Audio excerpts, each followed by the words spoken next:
This is Yorkshire Television in colour. Hello, everyone. You're going to have to sit there and stare at a screen with your eyes popping out of your head. Because this isn't TV. It's Basil's LP. So you'll just have to listen instead.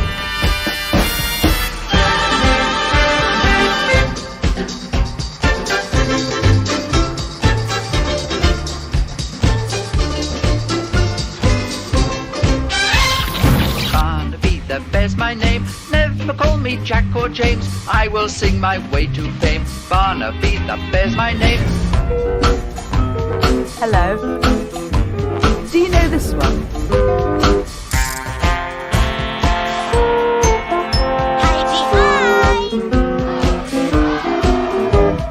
Pew, pew, Barney McGrew, tupper dibble rub. Pew, pew, Barney McGrew, tupper dibble rub. Up above the streets and houses, rainbow climbing high. Everyone can see it smiling over the sky. Paint the whole world with a rainbow.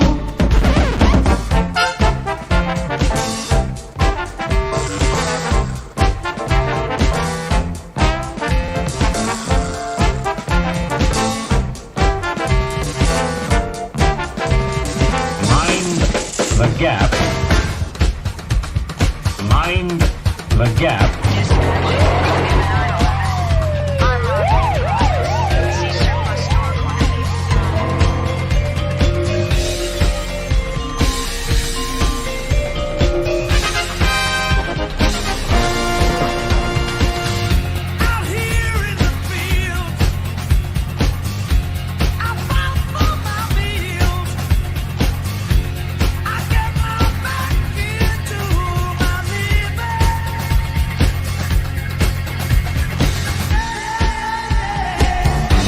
Criminal justice system, the people are represented by two separate and equally important groups. These are their stories. Here is a box, a musical box, wound up and ready to play. Can you guess what is in it today?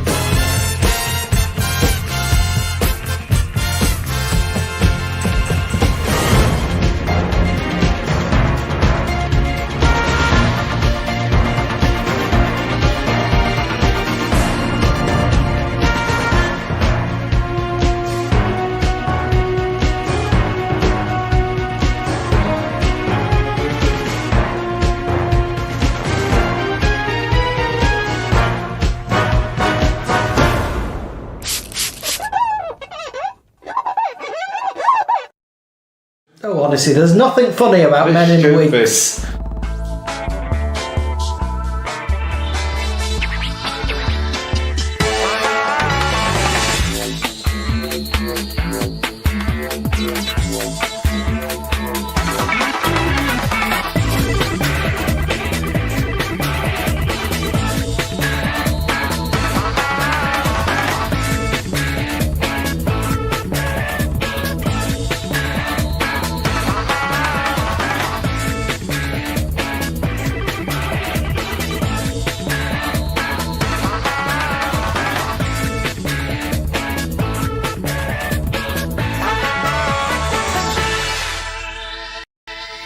Thumbs down. Thumbs down. I'm going to click that straight away. As soon as this goes live, I'll be clicking thumbs down. Hey! Good evening. Welcome to the GIGGLEBOX Arms.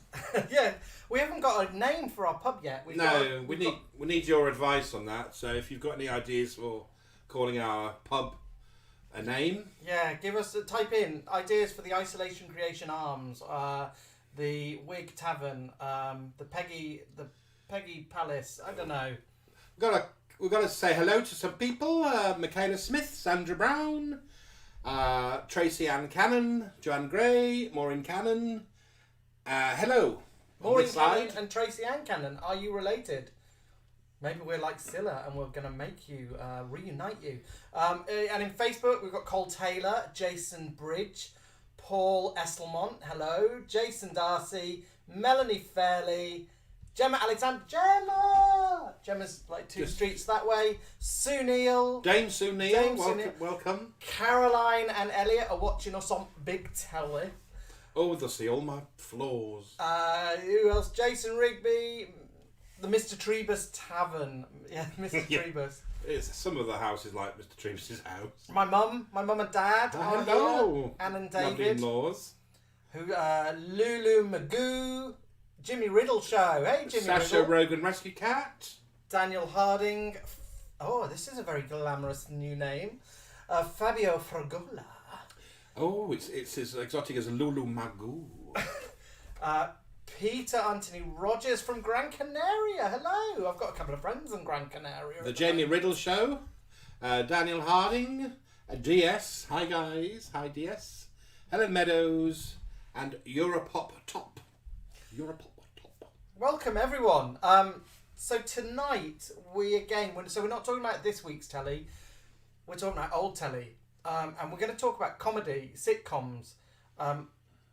We're big sitcom fans. Alan's like a font of knowledge for a lot of years, for like old sort of 70s. The old one, the older 80s ladies. kind of, comedy. I'm going to talk about 90s comedy, noughties. After that, we kind of lose our...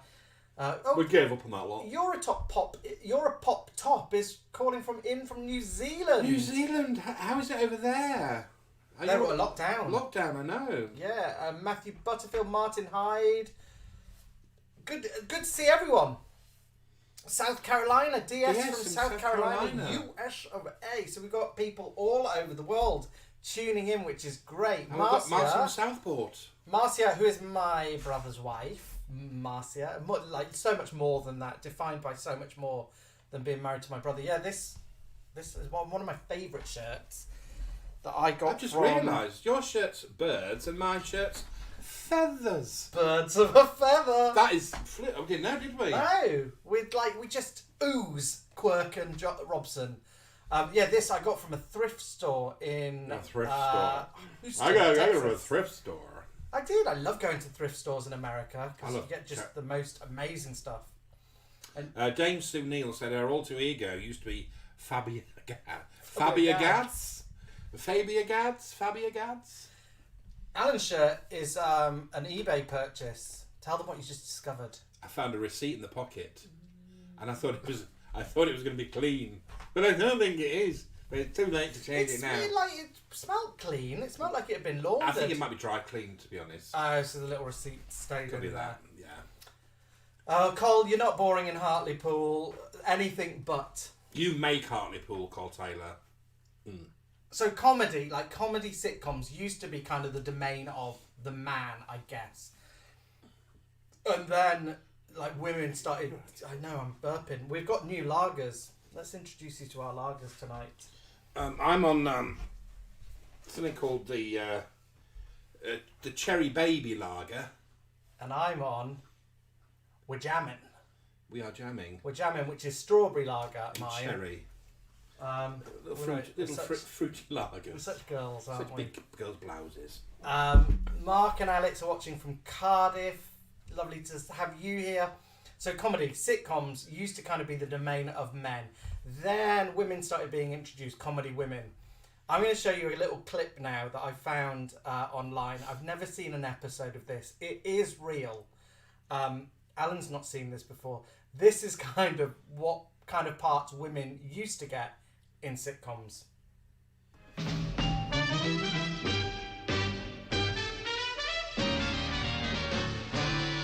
Everybody knows in the second life we all come back sooner or later. As anything from a pussycat to a man-eating alligator. Well, you all may think my story is more fiction than it's fact. But believe it or not, my mother did decided she'd come back as a call. She's a very own guiding star, a 1928 Ford. That's my mother, dear. She helps me through everything I do, and I'm so glad she's here. My mother the car. My mother the car. Oh dear. Yeah, so introduce a woman into the sitcom, but we've got to keep it, you know, good for the men. So let's make her a car. So yeah, it's about a mother that's reincarnated as this guy's car. And what Brum was. Well, Brum. Yeah. Poor Brum. I wonder if Brum is. Yeah, someone reincarnated. Poor little Brum. I mean, Herbie was a car, wasn't he? That Yeah, but I don't think it was a person. It wasn't a spirit stuck.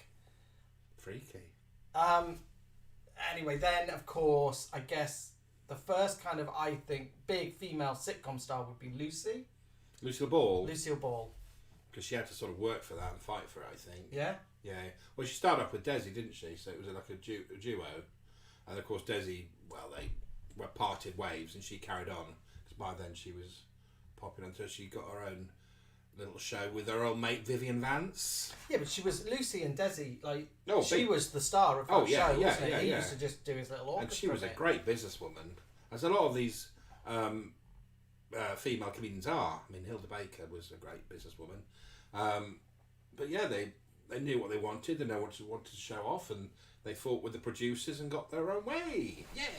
Was Hilda Baker a really good businesswoman? Yep, she started working from the age of 10.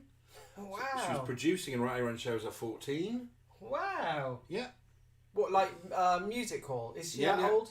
Sorry? She's Oh, yeah, that yeah, old to be Fordville. like a music hall, Yeah. Fordville. But yeah, and people would go, because she was only about 4'3" or something. She was tiny, and people just like laughed in her face. And she thought, I'm going to prove to these people I can do this. There's stories of her being in like the Wall of Death, you know, the motorbike. No, really? Yeah, she used to sort of partake in that, and you know, she used to do loads of like sideshows and. Wow. She there's you've got a picture somewhere of her with monkeys, haven't you? Yeah, she was a weird. She became a weird star. She used to have loud parties in Blackpool where the neighbours used to sort of bang on the wall and tell her to shut up.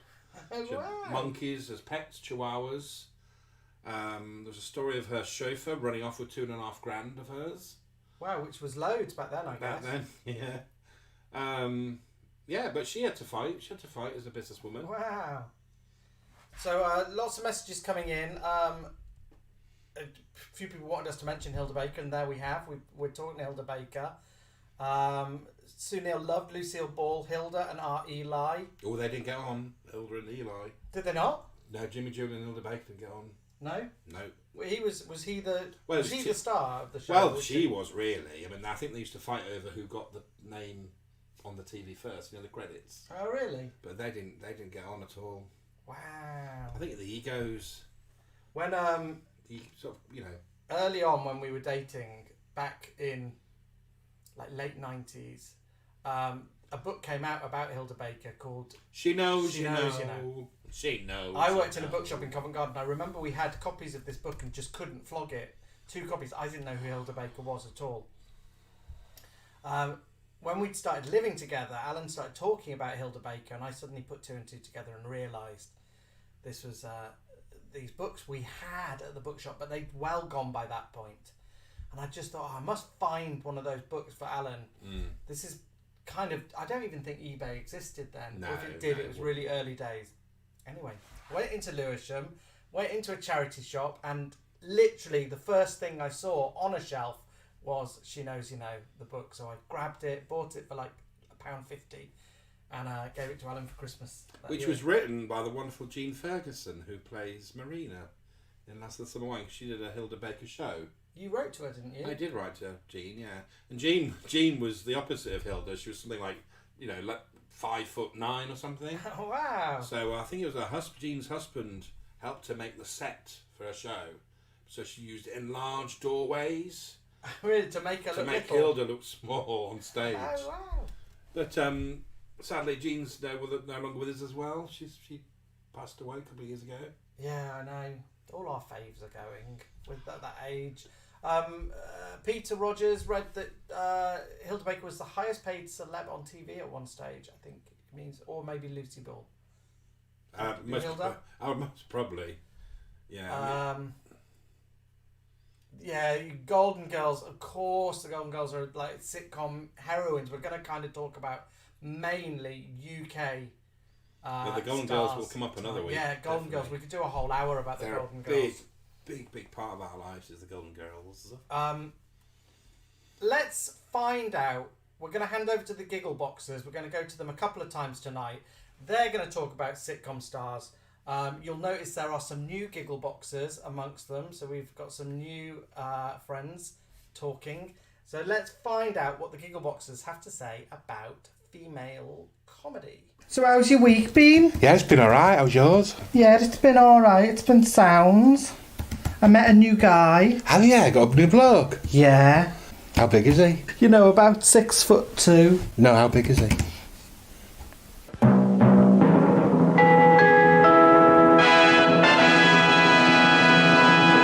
So anyway, we're going to talk about sitcoms. So I don't know about you, but I think there are a ton of funny women out there. Oh, there is. There always has been. I don't watch a lot of television. Because you're bloody gormless, you are. I tend to, spend my days reading the scripture, embroidering, or, out in the gardens, harvesting, getting ready to give some food to the poor. Took us to see Postman Pat, you started roaring.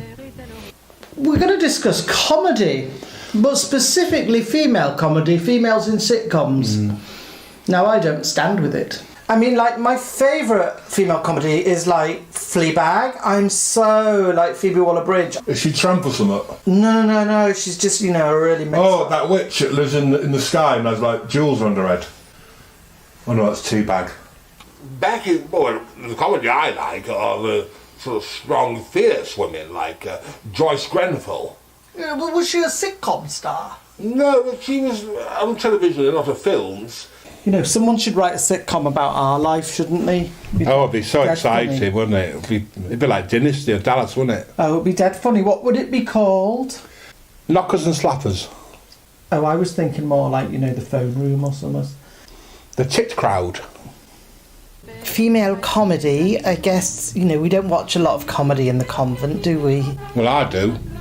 So I think one of the main ones that we do like to sit down and watch, and we got a subscription on BritBox, is Vicar of Dibley. I do find that big girl funny.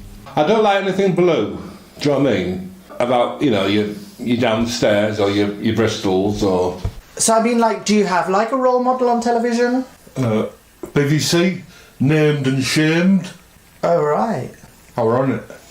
Yes, a lot of Carla Lane's had strong women. I mean, look at Jean Boat in Bread. Oh dear, Jean Boat.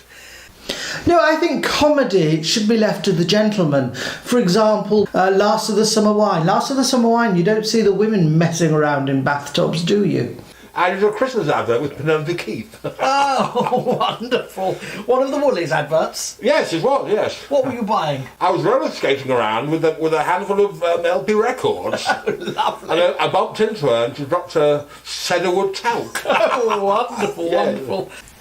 Hey guys, that's all for today. Do you want to say goodbye to my TikTokers? Bye guys!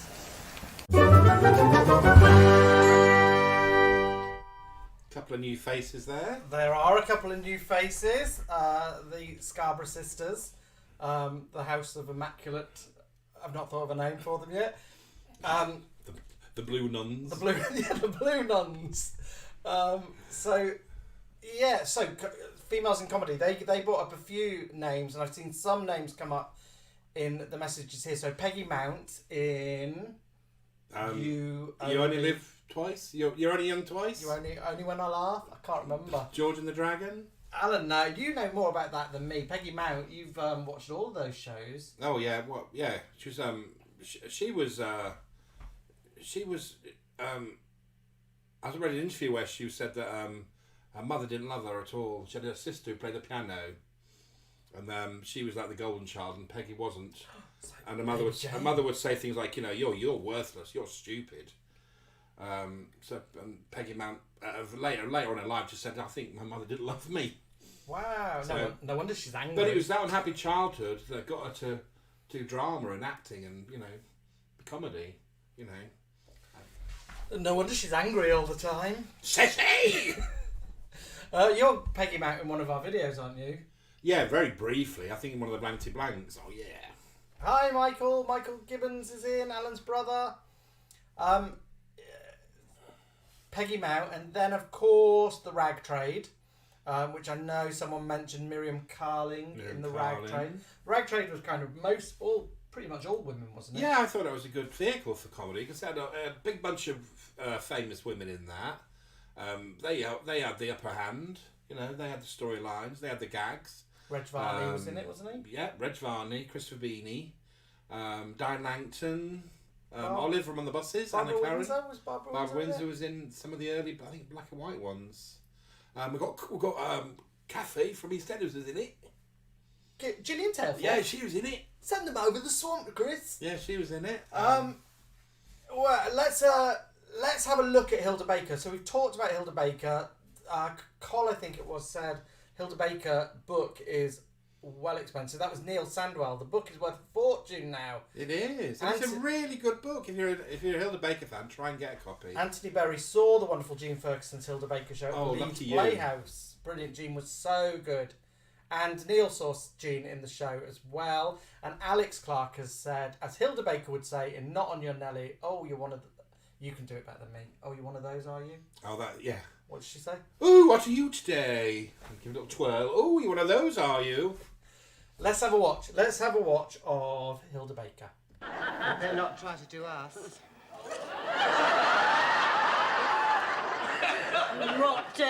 What would you do, Gilbert, if he tried to do you? Because, I mean, you're a very complacent character, aren't you? Very peace-loving, yes. Yeah, very peace-loving. You'd show him the other cheek, wouldn't you?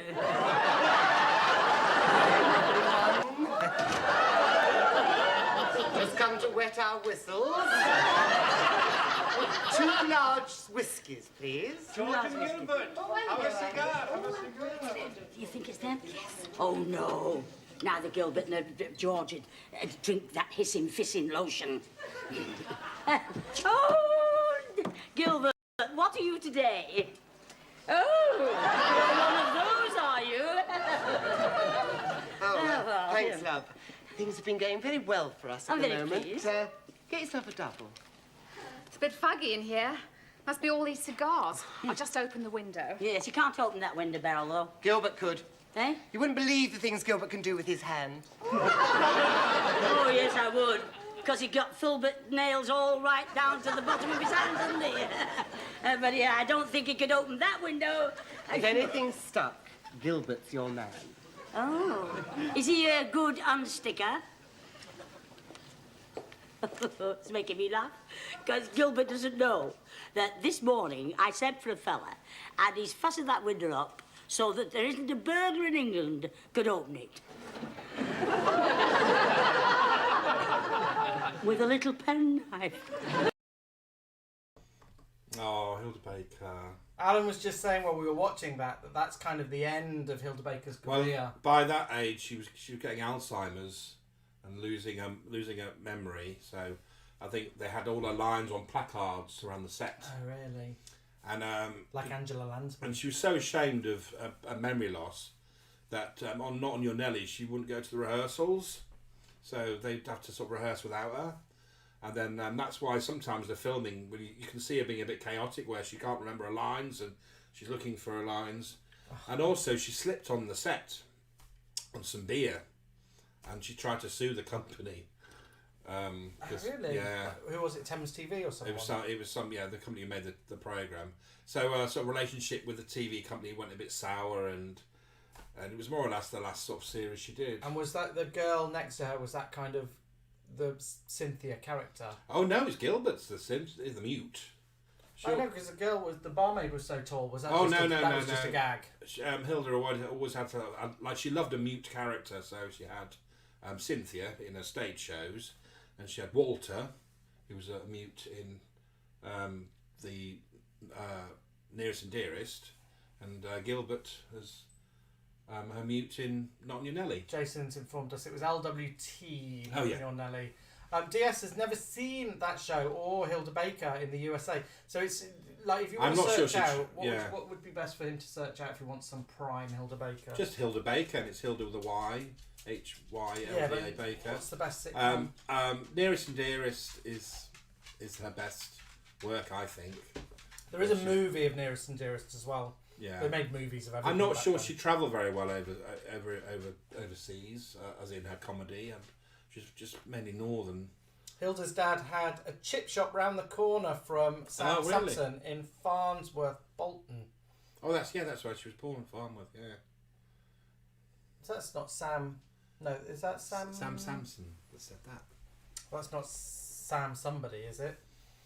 Let's have a look. Anything else? Michael Gibbon says he loves your glasses. Thanks. Andrew Orm, Molly Sugden. We're going to talk Molly Sugden in a bit. I've got Maureen Cannon says youth of choice. We've had a few people say youth are over here. Karen Mackey says Julie Mackenzie in Fresh Fields and Prunella Scales in Fawlty Towers. I used to live in a little village called Freshfields. And the wonderful Joan Sanderson, which we Prunella portrayed at and the Joan, weekend. Of course. Yeah, Alan is both of those in our Fawlty Towers If you video. caught our Fawlty Towers video. Whilst we're talking women that Alan really adores, like Hilda Baker, there is another woman that Alan introduced me to that I had no idea existed before I'd met Alan. So like Hilda Baker, I had no idea of this woman before we met. So let me introduce you to Queenie Watson.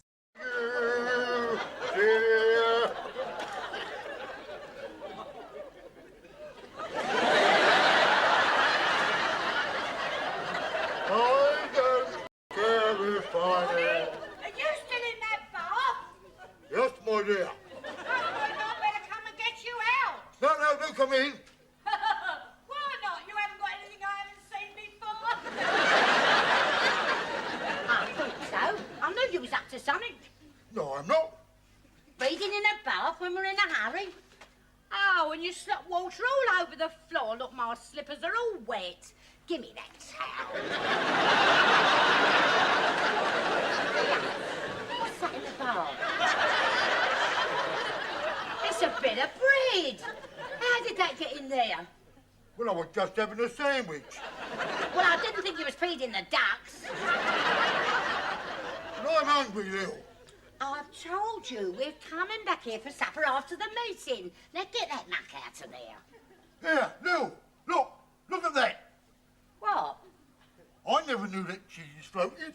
Ah, wasn't it marvellous?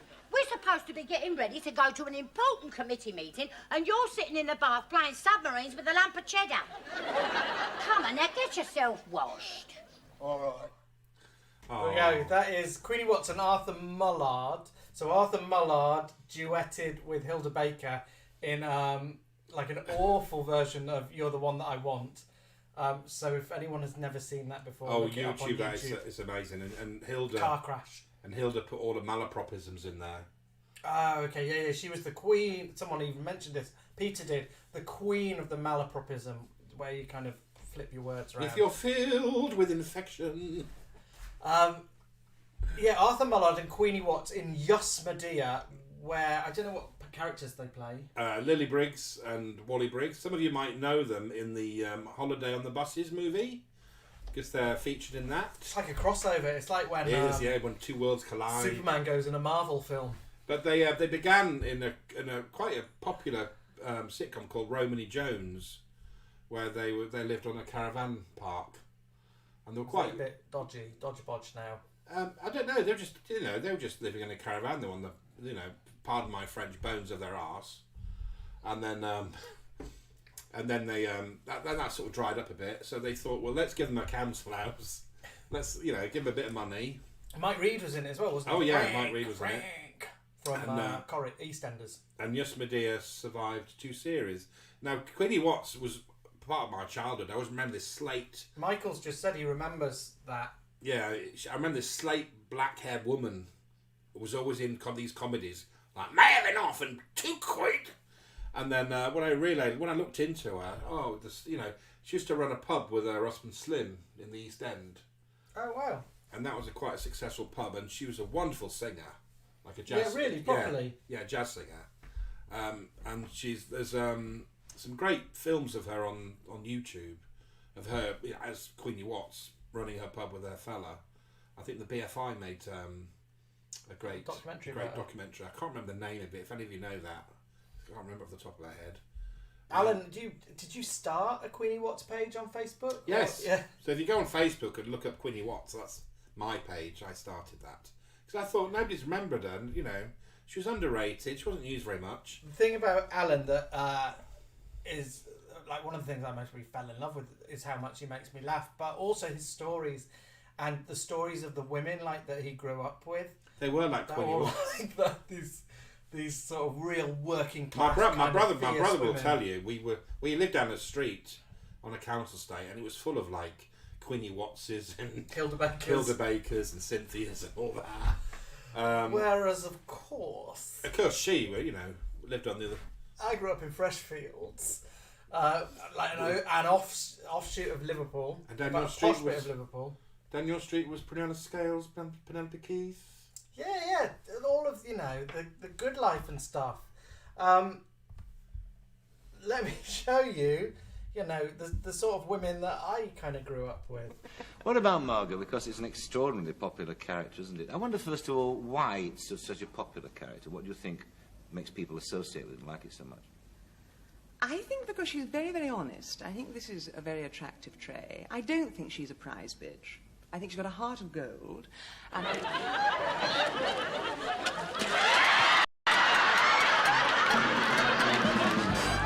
Thank you so much, Sniggers. I'm going straight back indoors.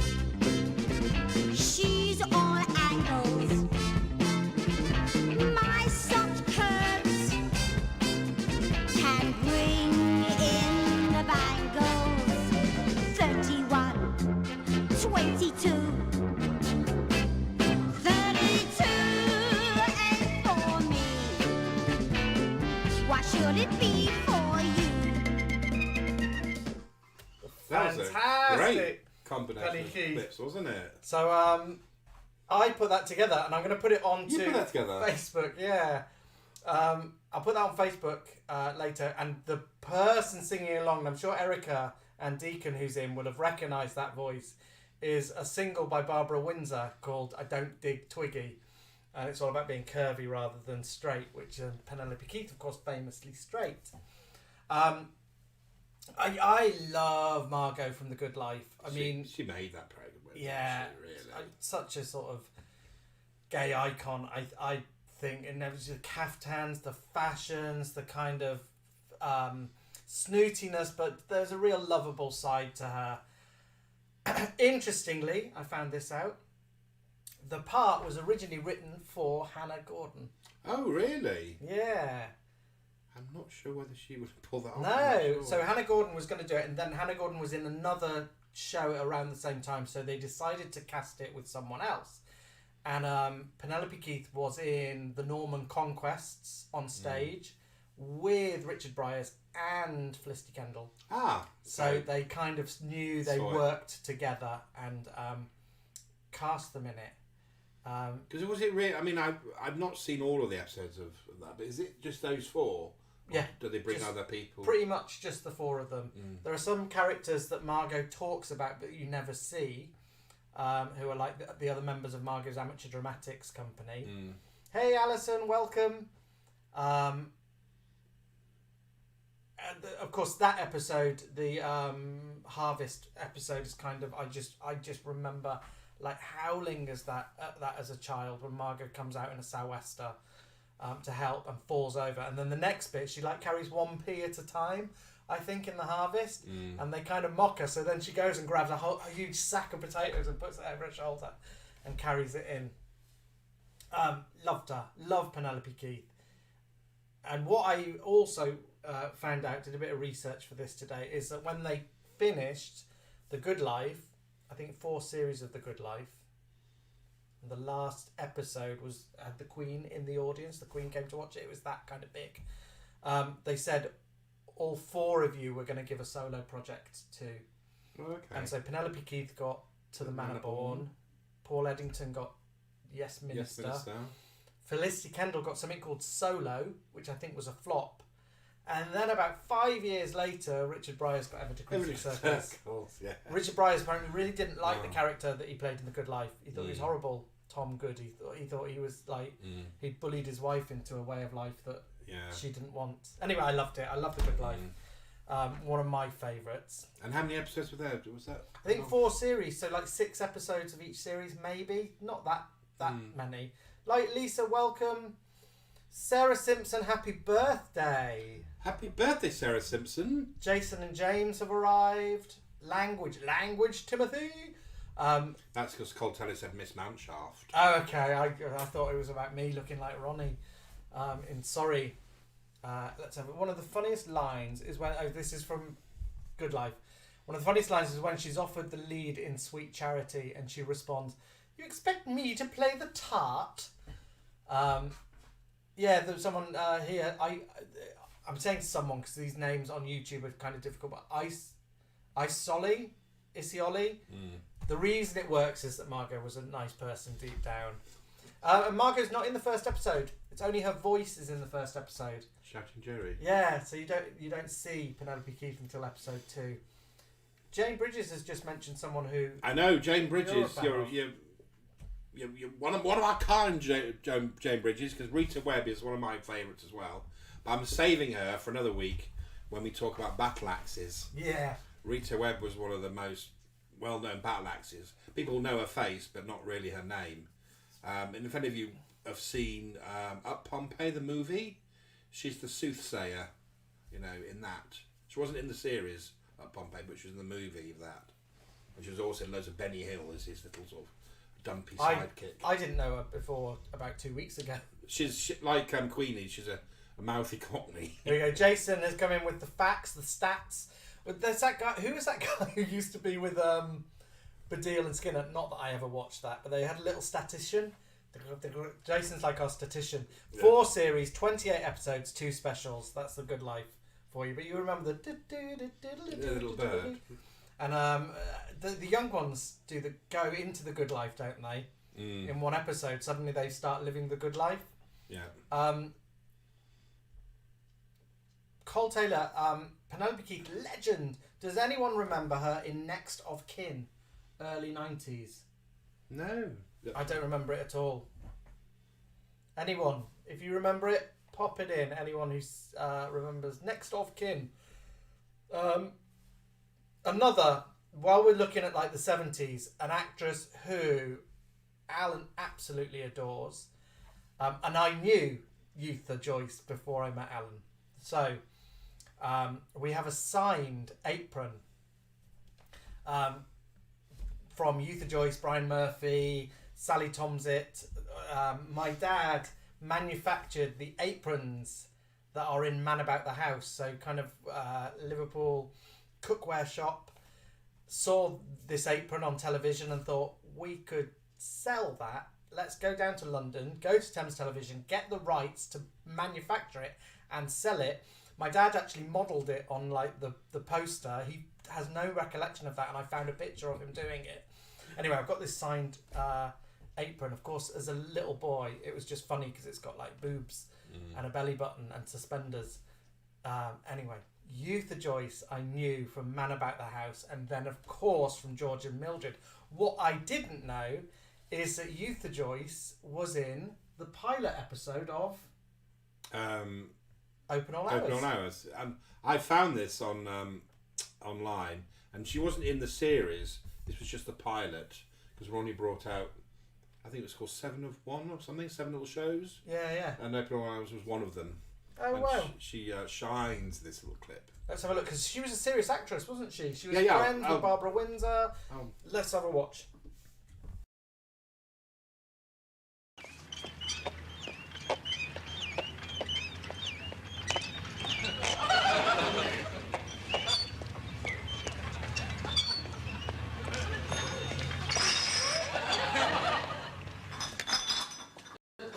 Morning, Mrs. Scully. By heck, that pram's seen a bit of service, hasn't it, eh? Never know more. No, I should think not with your lot. Why, you do better keeping the bottles and trading the kids in. You're aware they're all right. Hey, my last one's going to be clever. He's writing already. He's nearly covered the lavvy wall Yeah. I was down there yesterday tea time reading it to his dad.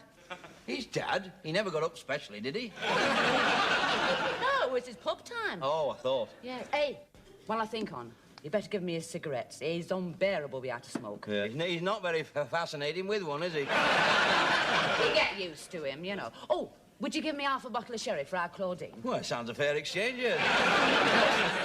She's very upset. Your young man's just broke it off. So there we are, Eutha in a completely different role than we're kind of used to seeing her in. People have mentioned she was also in the Steptoe film. Was she in Sparrows Can't Sing? Yeah, she was a part of a group of actors in the East End that worked for Joan Littlewood at Stratford East. So we had Brian Murphy, Babs Windsor. They made Oh What a Lovely War. Yeah, it was kind of a big hit for Stratford East. And the sad thing about Eutha is, first of all, she didn't really like the name Eutha. Oh, did she not? No. Wow. She wasn't a fan of it. I thought that was a stage name that she'd chosen. No, Mum and Dad called her Eutha. Someone called Harvey Price is kind of spamming us, so I'm just going to remove them. Oh, what they're putting in? Let me just get rid of them. Put user in timeout.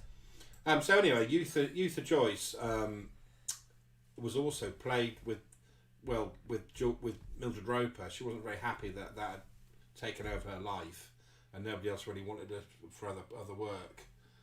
So she wasn't really a fan of the George and Mildred series, and also that she'd been drinking very heavily for 10 years. Wow, yeah, no, I read about that today. She had... Just before these comments go, Harvey Price, I'm going to get rid of you. I don't know how to get rid of you.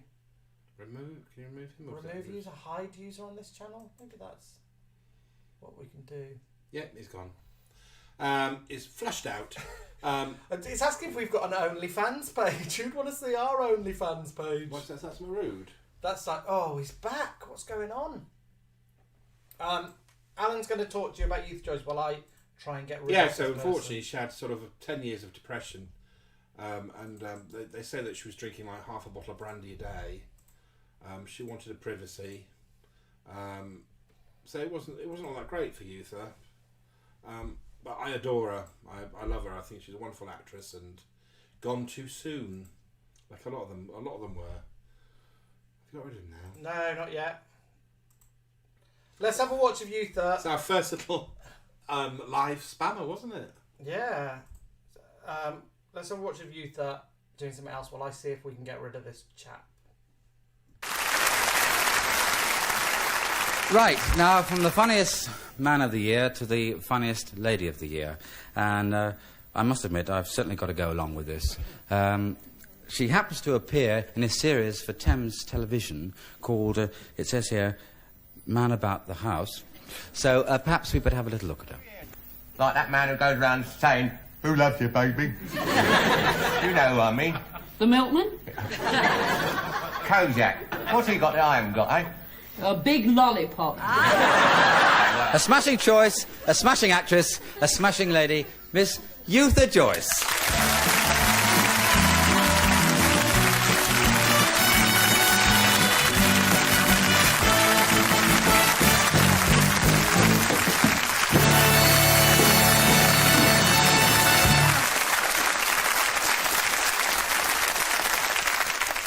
Thank you. I don't think I can be very blasé about it at this moment. I'm absolutely delighted to receive this lovely thing. More delighted because I'm here in my lovely #1 studio at Thames Television, which has been my second home for the last 3 years. So I want to say to all the wonderful ladies and gentlemen about the house, in every department, I'm accepting this, my darlings, on behalf of all of you. Thank you.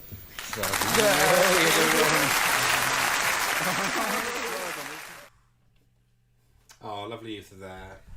We're struggling with banning Harvey Price, who's trying to spam us. Because we're very popular, that's why he's... I really don't know how to get rid of this guy. Youth Joyce, huge fans of her. But before, someone mentioned that in Open All Hours, we had Nurse Gladys Emanuel was an Irish actress originally. Yeah, I think that was in the pilot as well. I mean, it was quite common for them to have different actors in the pilot than they do when it actually gets released, because obviously people's commitment changes. But I'm quite glad we had Linda Barron eventually as Nurse Gladys. Well, I certainly am. I mean, it was quite common. I'm attempting to get rid of this chap at the moment.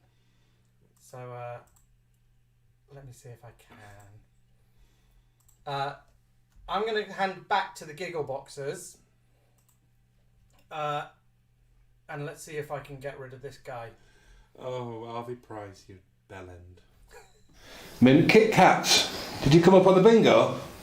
Well, I just thought I'd pop something special out for the day, and of course you've got some scones or some French fancies. Feel free to help yourself. We're going to be sharing that Kit Kat, aren't we? A finger each.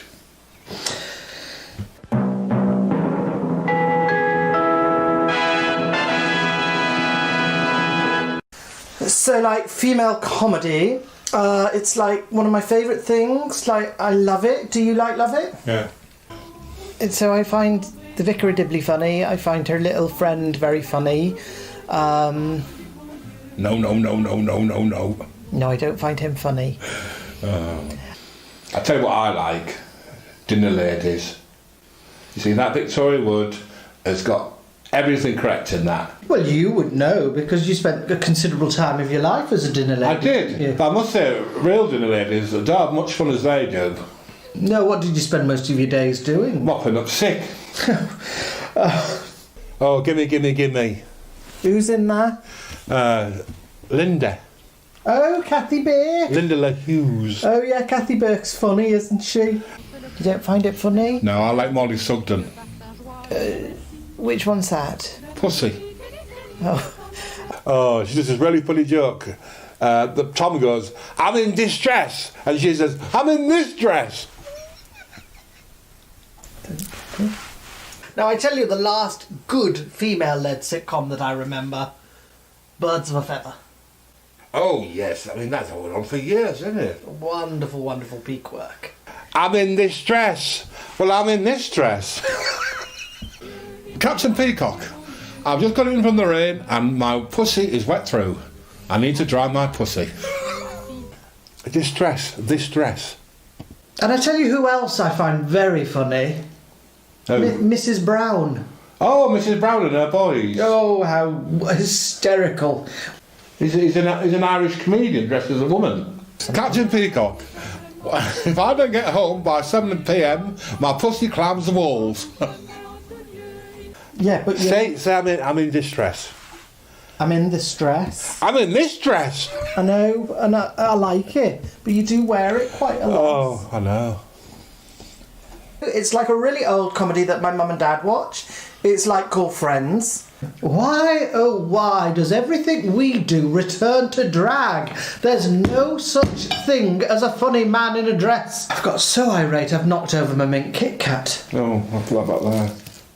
Oh, one of your meters has gone. Have you got 20 pence? Like, I'm so Rachel, and like you're so... Big Bang Theory? More like Big Bone Theory. Captain Peacock, it's my birthday. Would you like to see it? Oh, those naughty nuns. Those naughty blue nuns. Harvey Price, we don't have OnlyFans. We're never going to get OnlyFans. If anyone can click on Harvey's profile and put a link to his profile in the chat, then I can block him from participating. I don't know what OnlyFans is, so I think you're wasting your time with us. Just because we can't move on to someone else, I think. Anyway, we're going to leave him chundering away, asking that question and getting his little bit of amusement. So let's talk about more kind of modern comedy. So, of course, one of the blue nuns there was fascinated by Molly Sugden. And Molly Sugden, of course, in Are You Being Served? So let's have a look at Molly. I didn't get a chance, actually, to say that it is, in fact, Molly Sugden, of course. This is Slocum from Are You Being Served? Now, listen, my love. The band is clearly going to go on and on and on right through the... It seems a little bit silly. What we can do, at least for this part of the show, is wander up there because we've got another studio, and we can be shut off from the sound and continue there. If that's okay with you. Yes, is that all by right? all Let's means. wander up. I see you didn't bring your moggy tonight. Oh, no, my poor pussy. I used to wonder whether we'd ever get to see Mrs. Slocum's cat. Well, you seem to have a rather bad experience with cats because didn't you once you had a live cat on some television commercial you made over in Australia? Oh, yes, yes. I had a green wig on, and they wanted the cat to be green. So they dyed it with vegetable dye. But unfortunately, they did it the night before, you see. And during the night, it licked itself clean. And next morning, we had a white cat with a bright green tongue. How long? You know when Are You Being Served first came out? I think I'm right in saying that it didn't really get the public acclaim that later came about. I mean, No. why was that? Well, I think... Because the jokes, I think, were fairly obvious. No, if you'd like to sit down here, Molly? Yes. Sorry about this. I mean, No, we not might at get all. back to the other studio later on, but for the moment, let's stay in Oh, it's here. quite cosy in It here, is. isn't it? Yes, it's quiet because the audience are sitting so far away. But Yes. but going back, I mean, why didn't it take off initially? Well, I think we had very strong opposition at the beginning for an unknown show, you see. The first 6 we played with Coronation Street at the other side, which, of course, was an established favourite. And then the next 6, I think about 4 of them, we had Man About the House in opposition, which was another established favourite. And it wasn't until we had a documentary or a sort of news programme that everybody quickly switched the knob and said, "Oh, look at this!" And we were off. Yeah. But it did take quite a time. Oh, Molly. Dear Molly, I loved her like little posh voice. Mm. I guess that's from Pebble Mill, and they had to kind of move her mid-interview because... Excuse me, because... Oh, I know. Swallowed an umbrella earlier. Because of that band playing outside. Anyway, we love Are You Being Served? It was one of our first isolation creations. We are going to revisit it, because when we did it was right at the start of lockdown. It was like the second video we did, I think. But we didn't know how to use the camera. Didn't know how to use the camera. We didn't have much because everything was shut in England. So let us know if you can hear us all right. Lisa can't hear us very well. So let us know if you're hearing us.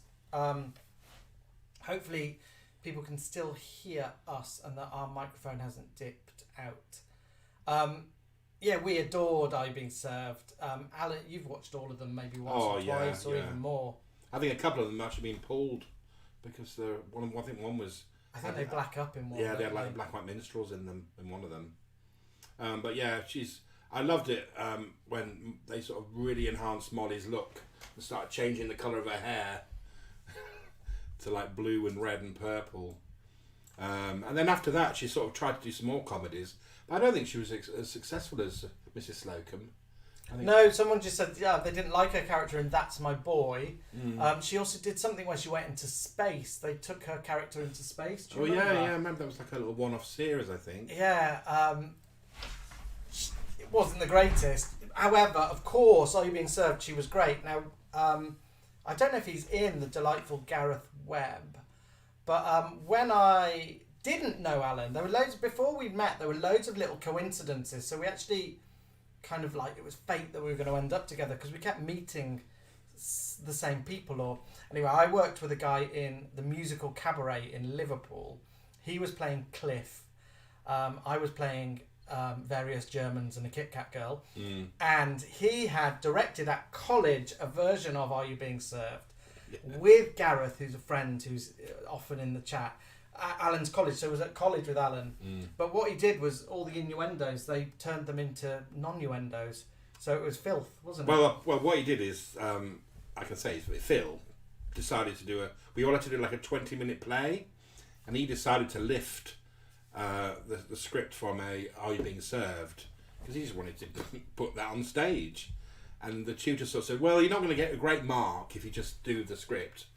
So he decided that after every time they did like an innuendo joke, the director, who was a character, said, stop, you can't say pussy, you can't say this.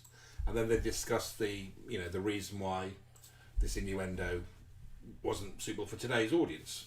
So yeah, he did a really clever little twist on it. It's quite good. And Gareth was a great Mr. Humphreys. Yeah.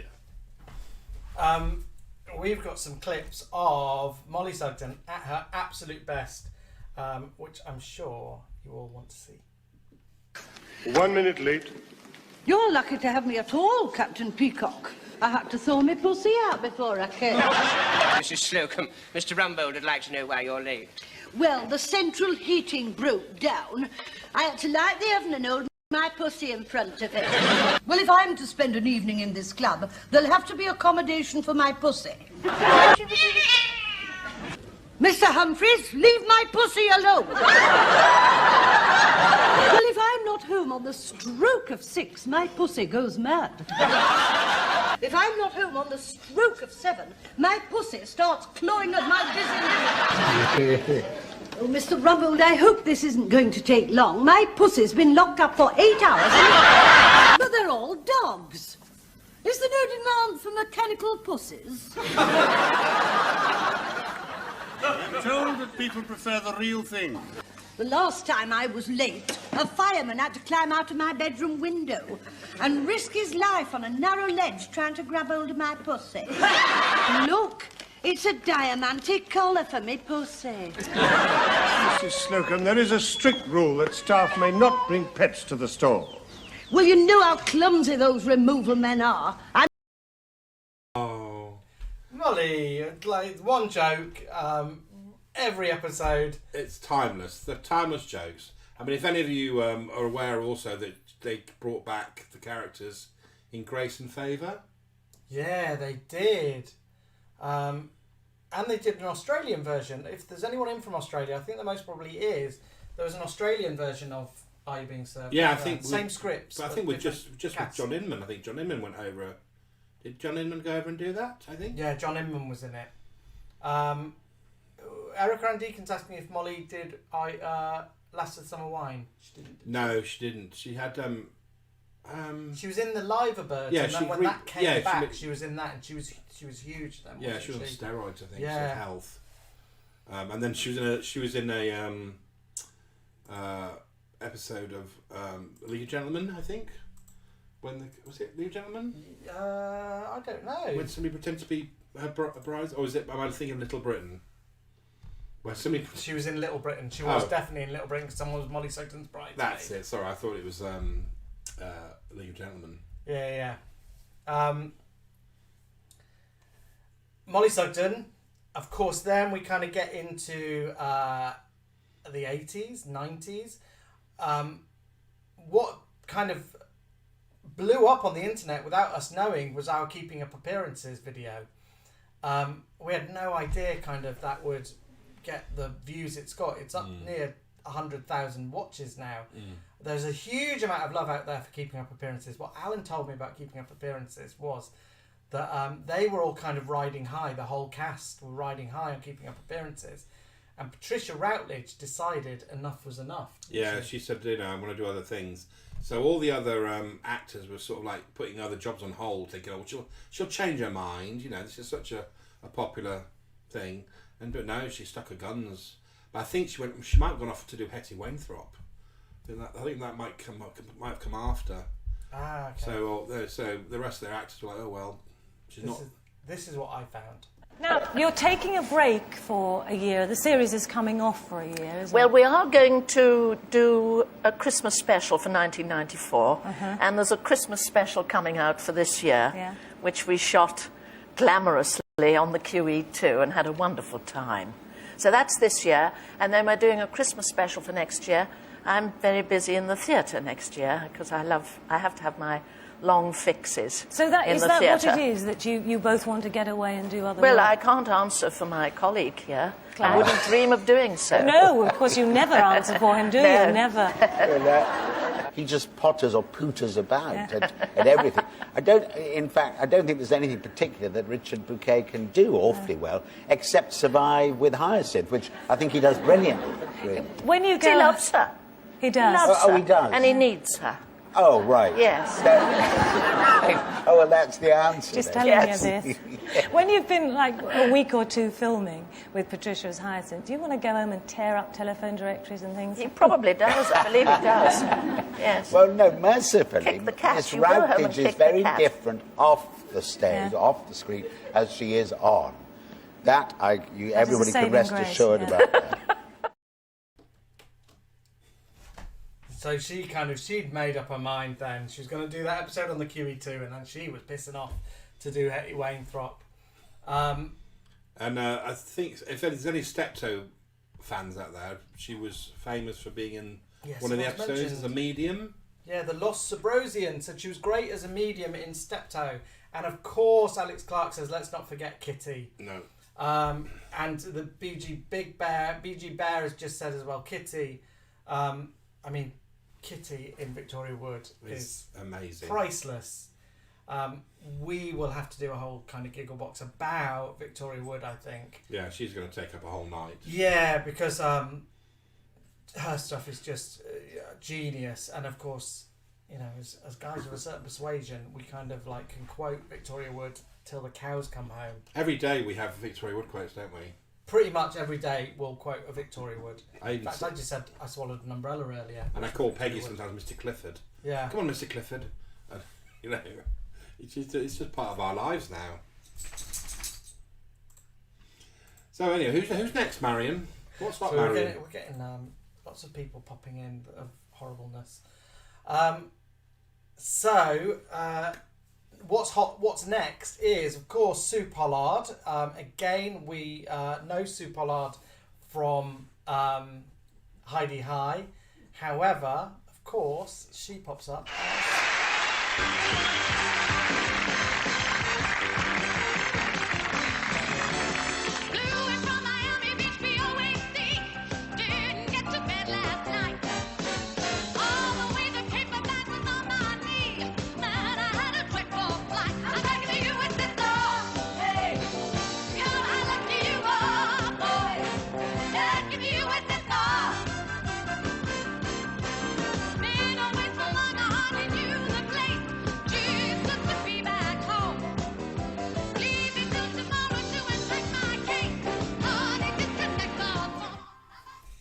Dear Sue, of course, they're belting out.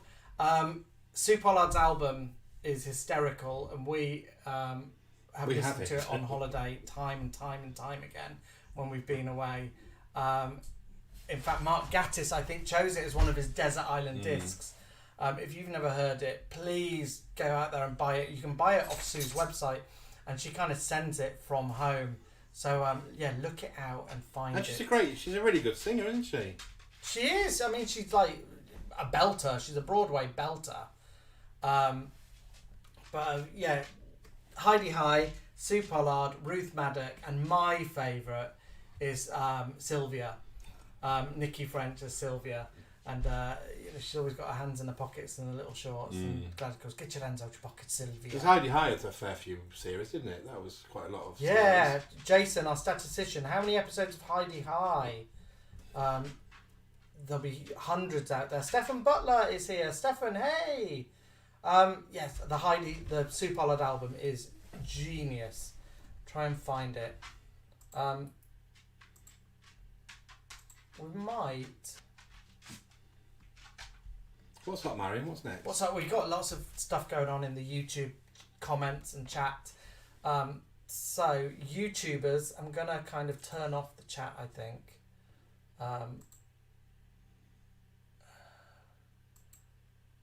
Let's have a look if we can... Who's there? Let's get... No, I'm not sure how to do it. We'll ignore it, but we're not going to most probably interact with the YouTubers as much because, you know, there's right-wing hate going on in there. Oh, well, never mind. It's thrown me a little bit. Anyway, so then we've got my favourite. We're kind of coming to the end, I guess, of the evening's entertainment with our friends all popping into the YouTube box. 1992, 91, Ruby Wax broke into Joanna Lumley's house. Joanna Lumley was kind of a forgotten actress, really, at that point. Broke into her house, and Joanna Lumley played a kind of drunk, cocaine-riddled version of herself. This elderly actress who kind of wanted to get back on television, piled all her hair up. Jennifer Saunders saw it. Jennifer Saunders was writing Ab Fab at the time. So Jennifer Saunders and Ruby Wax got Joanna Lumley involved in Ab Fab, and kind of the rest is history. And we have, I think, one of the greatest comedy characters. What will you drink if you stop drinking? I should drink water. It's a mixer, Patsy. We have it with whiskey. What do you know it's like? I mean, you've given up drinking before. Worst 8 hours of my life. And she's the one who ruined your figure in the first place. She's the one who turned you into this potato that we see before us. I could live with it. What do they look like? Well, a zeppelin in a condom, darling. Thanks to you, I had to spend the whole evening alone in this house with Helena Bonham Carter here. My name is Patsy Stone. I'm an alcoholic. And what she did was an act of humanitarian mercy. That is hardly a reason to steal a crate of champagne. No, further. Patsy Stone. Yes.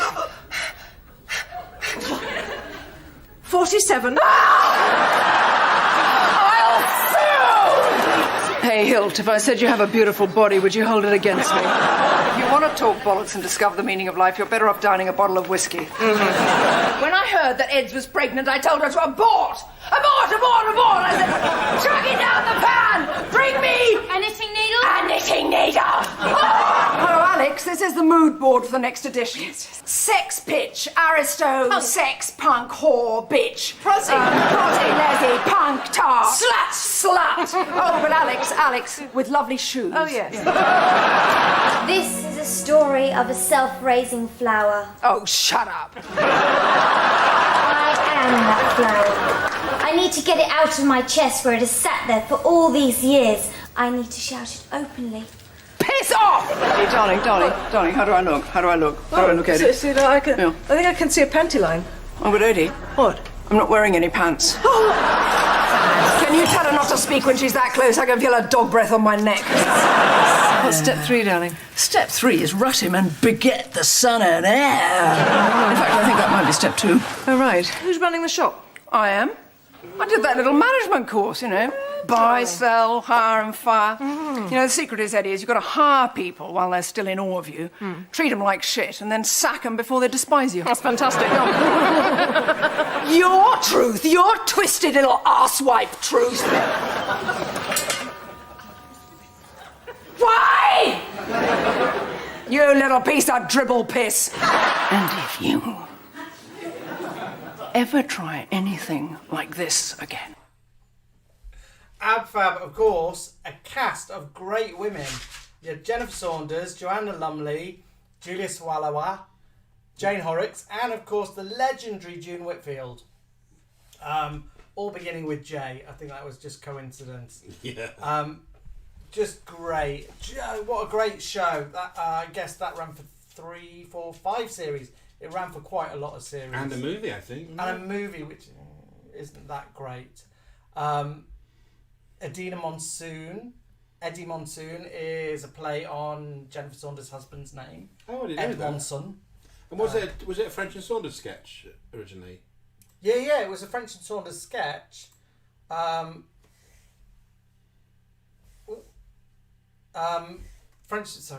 It's so distracting me. They're doing it on purpose, just ignore it. Yeah, it was a French and Saunders sketch, just Jennifer and Dawn, and then they wrote it, and Dawn obviously couldn't play Jennifer's daughter in the sitcom. We saw it filmed once, didn't we?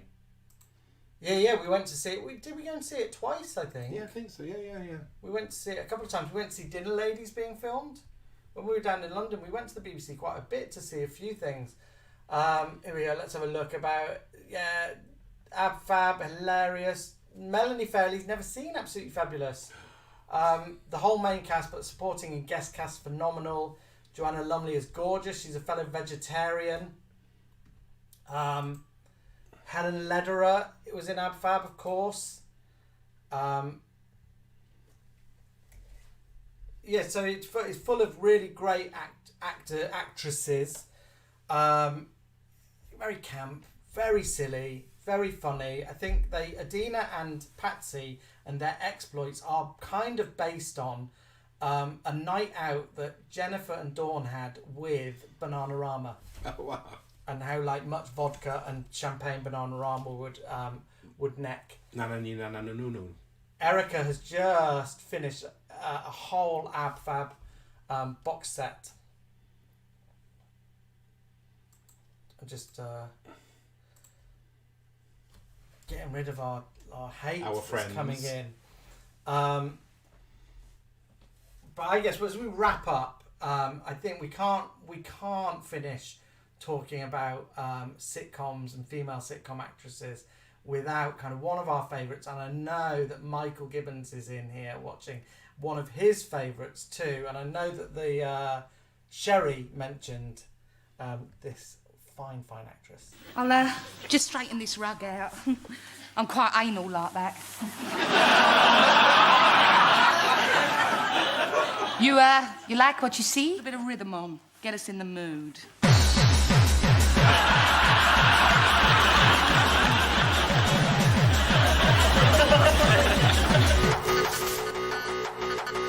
Grape juice? Bugger. So there we go. Kathy Burke. Linda LaHughes. Linda LaHughes. Adore. Gimme. 3 series, I think. It was the last episode of Gimme. Bigs. What's his name? James Dreyfus has an audition to go into a better show and goes off and gets this part. And in real life, he had an audition to go and star in Bet, which I think had Bette Midler in and was a sitcom in America. Oh, really? And he left, which is kind of like why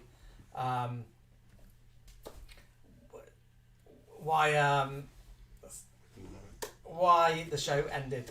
But Kathy Burke is just an institution, isn't she? I don't know if any of you watched like her with the poor and the rich and that whole story. Our little dog is now creating. Guys, it's been a difficult one. It's been a tricky one. Trying to keep up to date with the chat, trying to keep up to date with who's where and what, and banning people and staying on top of it. Steve H says, did Kathy hate Gimme? No, I think she just. I think she gave up acting not long after, didn't she? Yeah, and I think maybe like afterwards, looking back, I think a lot of people look back on it because it is kind of I know a lot of people are asking for ropey humour for it to come back, and I think Jonathan Harvey and Kathy Burke says. Yeah, and James Dreyfus, I don't think will do it anymore. But it was good while it lasted, wasn't it? It's one of those hits that Yeah. Guys, are we going to have a lock-in? Yeah, we might have to close the YouTube room. So we're going to have a lock-in on Facebook. So join us on Facebook. We're going to stop hanging out on YouTube. And we're going to work out how to do all that. Our little friends can disappear. Yeah. We've obviously popped up on like a forum or something, and they've all decided to come in and bombard us with kind of homophobia. Gas the Jews and homophobia. Anyway, we're going to hang out on YouTube, on Facebook, not on YouTube. So if you're on YouTube right now, come and get us on Facebook. And we'll see you over there. Sorry it's been chaotic. I hope it's been okay for everyone. See you on the other side. I must give the British people a